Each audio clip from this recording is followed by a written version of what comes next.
kick it off. It was error riddled. It was not probably what you wanted. No, exactly that. I thought our game management at times was poor. For all the experience we have in the backs, we looked as though we pulled the trigger too quickly at times. We looked like we were disjointed. But there are obviously positives. I mean, you're 12-3 down, and you come back and you're leading 27-18. So yeah, I mean, I take that as a massive positive. Some teams would have been 12-3 down, panicked, and probably not got back in the fight. But it's not the way we want to play. I mean, as I said, we gave them a try over the top of the line out. That's 7. We dropped the ball behind the in-goal area. That's 7.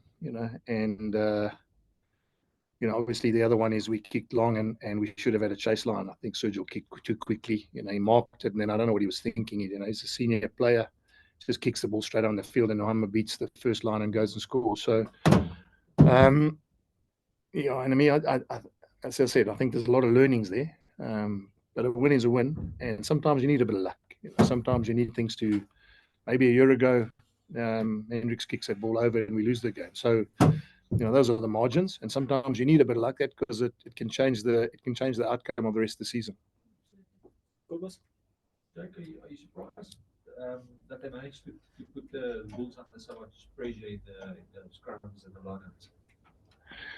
Yeah, I mean, no, I'm not, because I told you yesterday. Remember, they got a good set piece and they're good at scrumming, and I was a bit, I suppose I was a bit disappointed with the inconsistency of our group. One scrum we're really good, the next scrum it's almost like we just do it on our own. Lineout was, I mean, I thought our lineout was strong, especially even we won the last lineout on their ball, which just shows that we, but. I sort of look at that game and I said to the players at the back end, Cameron Anakom, the hooter's gone. All he's got to do is basically stay up, fall to the ground, kick the ball out, game over, tries to make a line break, gets a turnover against him. We get a turnover on the try line. Someone decides we're going to run from behind our in-goal area. Those are things that you're not going to win every week if you're going to pull those sort of stunts, and you need to understand that. You need to understand, I'm talking about as a player, you need to understand that there's got to be some sort of control and composure in those situations. So, but it's much easier to coach that when you've won. It's much harder to coach that if that kick goes over, and then all of a sudden, what is a video session of analysis becomes an attack on the player. So I'm much happier that we can now go through that as a group and talk about what we got wrong. When you mentioned that, is it a good sign, if I call it that, when you, on a day when you clearly not on your best, but you can still well, you play golf, so you know what it's like. Sometimes, you see golfers, they don't hit every green, they don't hit every fairway, and they're still on the top of the leaderboard. And that's similar to what we have. That's not our greatest performance, and we get a win. And if Aka dummies and Nohamba there, we get four tries and a bonus point. That just shows you the margins of how quickly that can change. And at that stage was 27-18. It would have been game over. So yeah, it is one of those outings where we weren't on top of our game, but we got away with it. And that's I need to also reiterate that 21-year-old guy steals the line out in the last play of the game. 21-year-old guy makes a mistake by carrying through the line.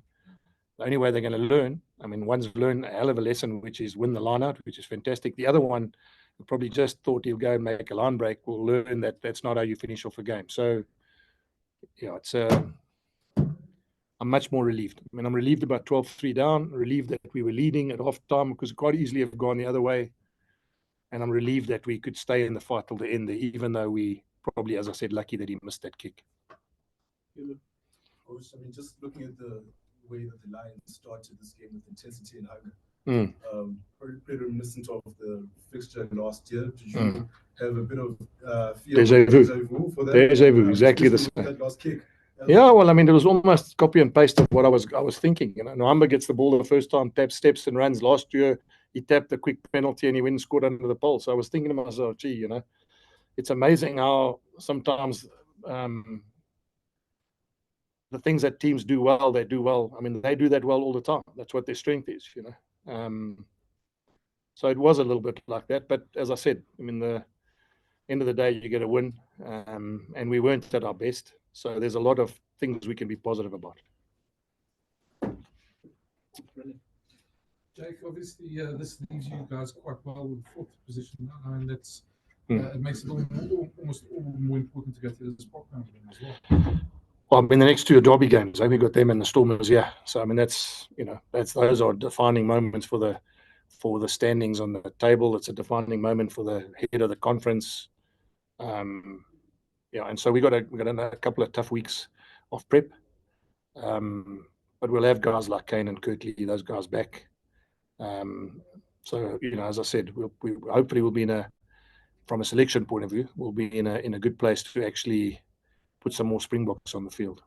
You spoke about how you went on the top of your game, but especially on attack, if you look at the stats, I think you guys had 65% possession, 65% territory. That must have frustrated you a bit that you couldn't get more. Yeah, Brendan. I mean, we're also a bit unlucky. You know, Ambrose chips that ball over, it doesn't bounce when he scores there, you know. As I said, Akademies and scores, he scores under the poles. Yeah, it was a time where we went down the wing with Sebastian de Klerk, and he passed it inside to David. David knocked it on. So if I'm, you know, there was enough opportunities that if we hung on to the ball, built pressure, we could have scored some more points. So it's not all doom and gloom. I mean, we scored 3 tries. The only thing which I take out of this game is we worked really hard to score 3. They scored 3 from, and I don't want to say, but they scored 3 tries from our errors and our bad judgment calls. You know that. I just want to give you a quick lesson on what I think happened in that one thing. So Anton Dupont's got a wonderful thing where he waits 10 meters back from a long kick. David Kriel waited, went up, got penalised for offsides, which I think is, you know, if you watch games in international rugby, that's allowed.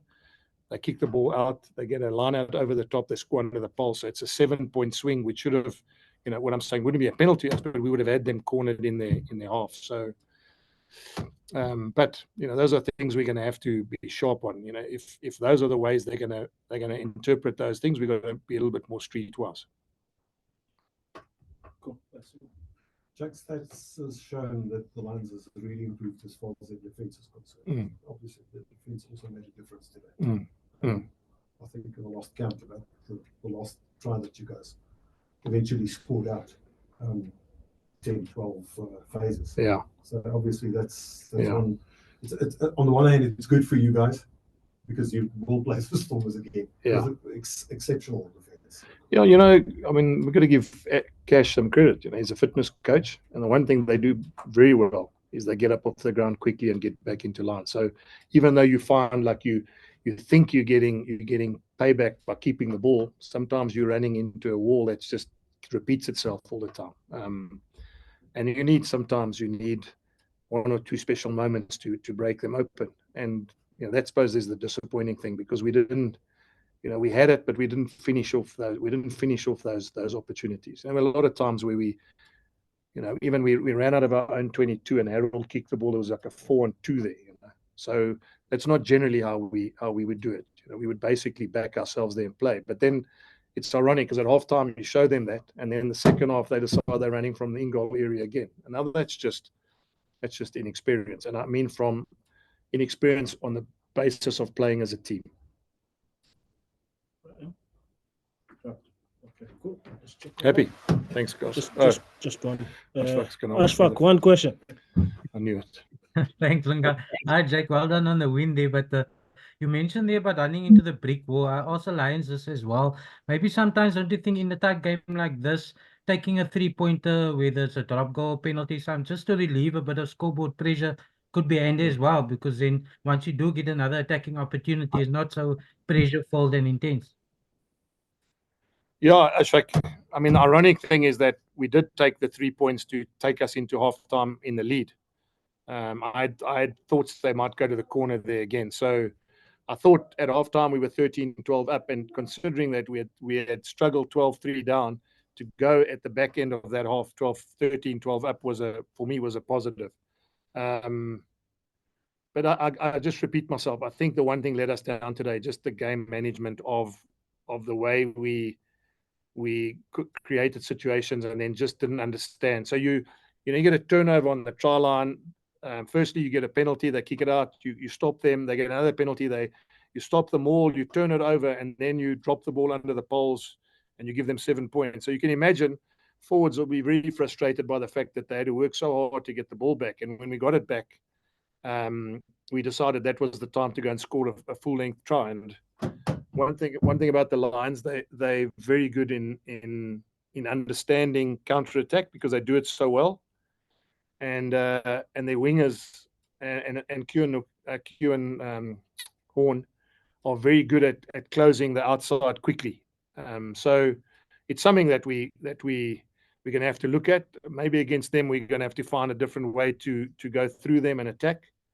But I think the one thing they have got is they're very, very good. Edwell, Richard, and obviously Kewan are very good at understanding about what teams are trying to do against them when there's turnover. Thank you, everybody. Thanks, guys. Thanks. Thanks.